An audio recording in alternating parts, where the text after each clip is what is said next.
Hey, what's up? Welcome back to the Well Mindset. So today I'm taking a look at what it's like being unemployed because of the coronavirus. So I've been really blessed this whole time.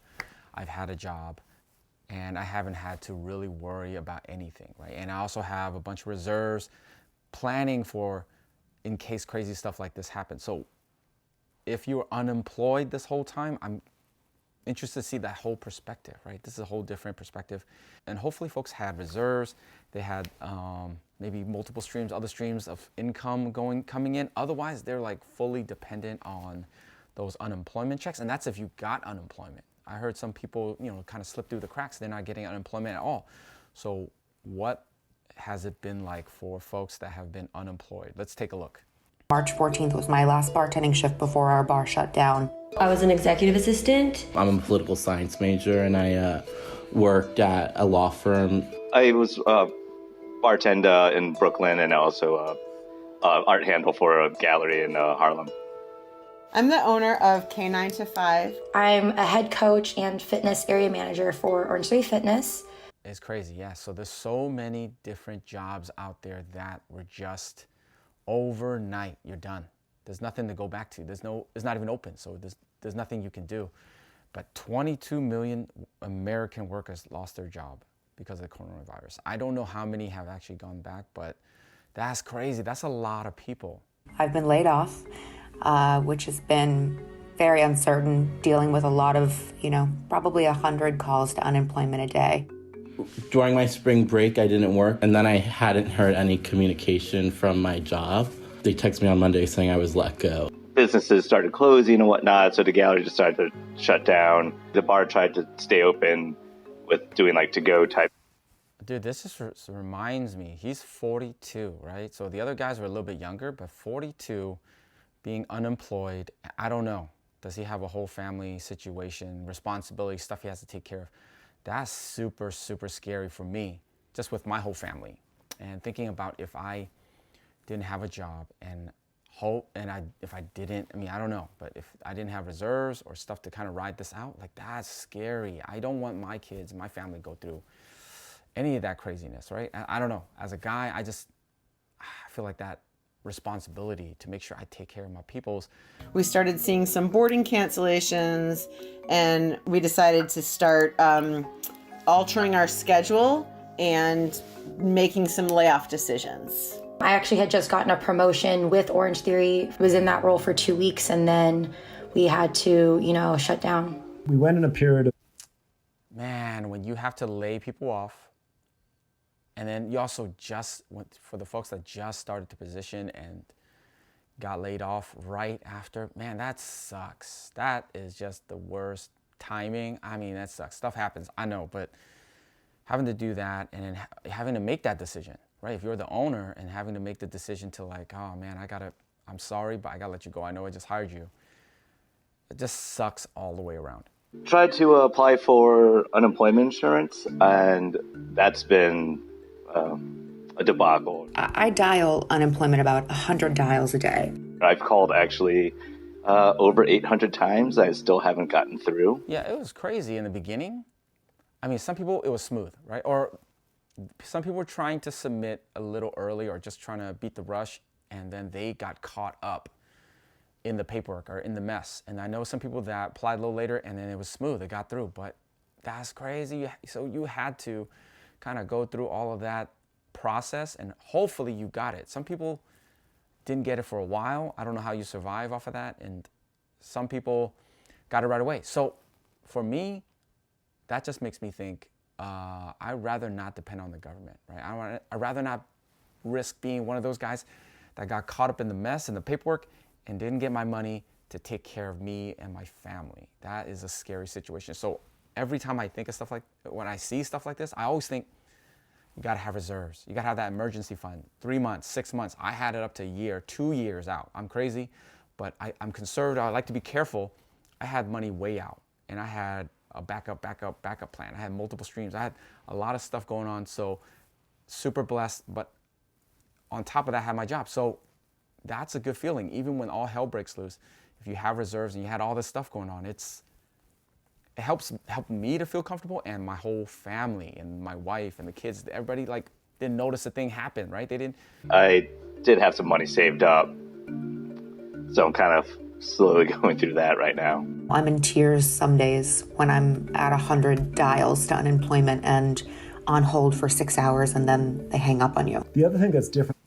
That just makes me think of another thing too. Even if you have reserves, if you couldn't find another job, another source of income, and you had to eat through the savings, at least you're surviving, but I'm sure that is a tough feeling. Just watching that number go down and down and down and down, that reminds me of 401ks. Even though people say, hey, you saved up all this time and it should last forever, just one crazy event or just a little bit overspending in 1 year, you're just watching that number go down. So that's another thing. 401ks, you think it's safe, you think that's the way. Once you get to a certain amount and you start tapping it, I think it's so easy for that number to just come down. We have 2 locations in Metro Detroit, and on any given day in daycare, we'll usually see between 150 and 200 dogs per location. Today, we are seeing dogs in daycare still. K9 to 5 decided maybe 2 weeks ago that we were going to stay open for the pets of first responders and medical workers. We're right near some large hospitals in Detroit. Wow. Okay, so something like this kind of business, they could survive for a bit. I don't know. I'll see what happened to them later. But for first responders, people that actually still have to go in and they could watch their dogs for them, they could keep it going. But the other thing just reminds me, Joe, so when you're a business owner and you have to make these kind of tough decisions and you have to depend on PPP to cover you, I'm trying to imagine that feeling, right? Just trying to hang on for dear life until things open up. And it's been a while, right? It's going to be a full year, probably in March. And then I don't even know if it's fully going to open. They're just talking about getting the next phase of people vaccinated.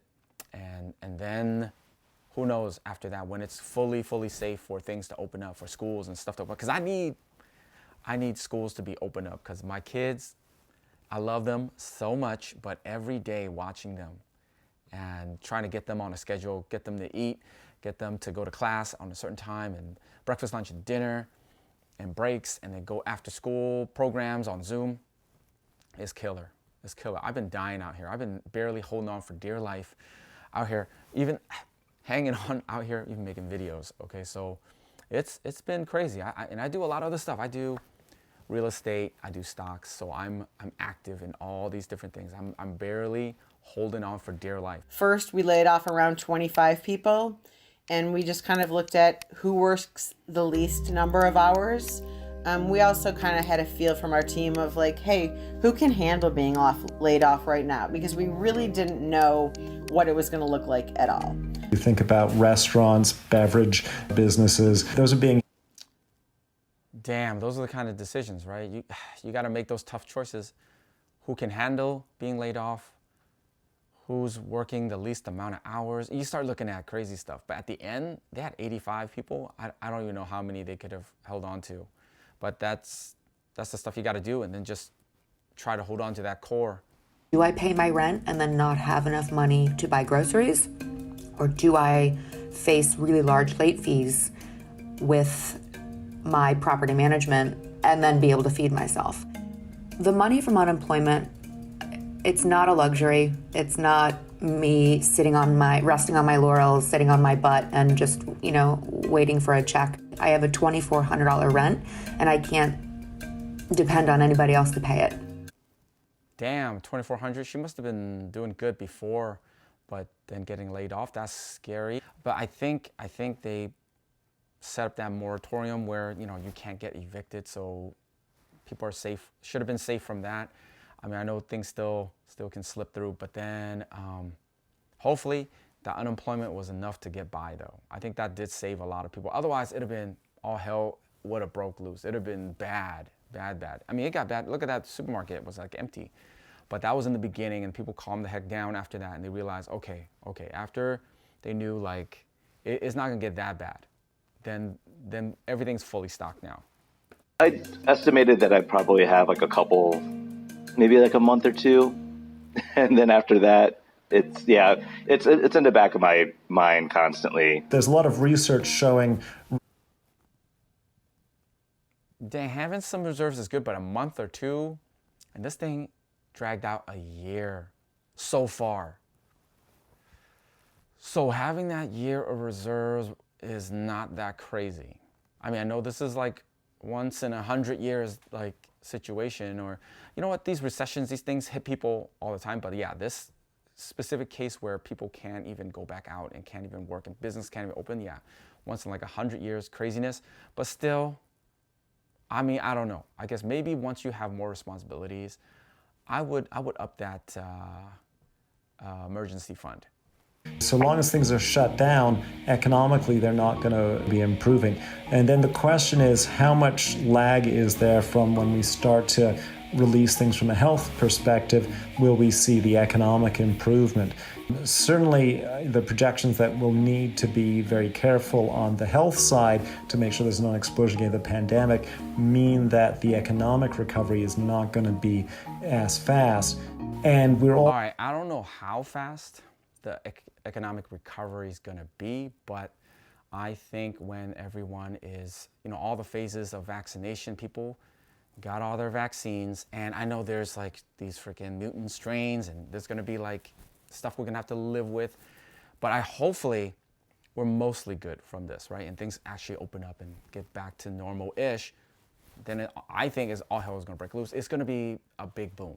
Right? I think all this pent-up demand, craziness, people have not been able to go out and do anything. There's some people that still had jobs and still held on to that income, probably ended up saving money, right? They're not going out doing anything. So even if you eat out a little bit, you probably end up with more money. When things open up, I personally think it's going to be crazy. It's going to be like the freaking crazy boom for years, right? Like the roaring 20s. I think it's exactly going to be like that. It's going to be people coming out, going crazy, buck wild crazy, everything that they weren't able to do this past year. They're gonna forget it. I'm coming out, I'm gonna do it.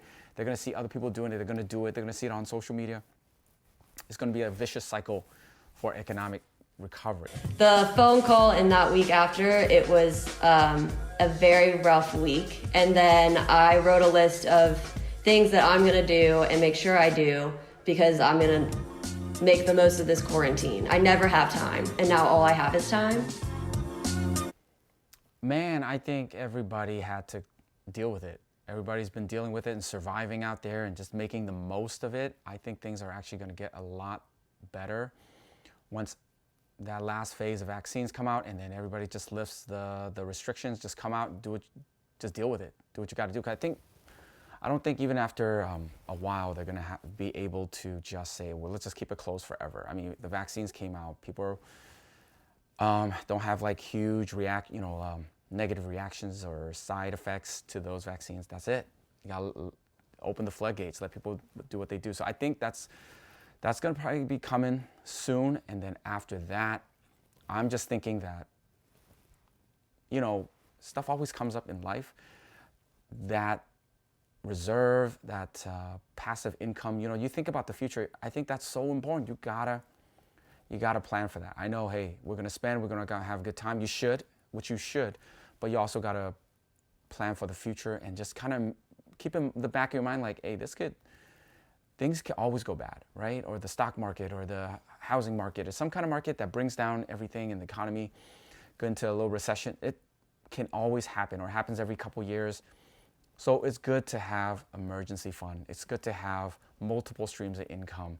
Good to have passive income, stuff that you don't have to spend a lot of time on and can get you a little side income, whatever that is for a lot of people. People got creative during this whole time. So you see how important that is. You want to keep that going even after things open up and you get back to work. I think that is really important, especially once you have more responsibilities. If you have a family, you're planning to start a family, it's no joke.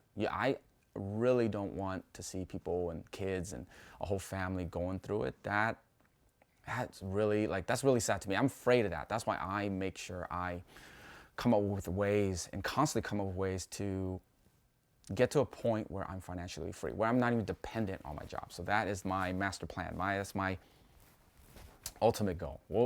I constantly work on that. And even if I'm not fully there, just even if I'm 50% of the way there, yeah, I'm pretty safe in case I lose my job or the next recession. You're feeling a lot better. All right, so that's all I got for this one. Thanks for watching, and I'll catch you in the next one.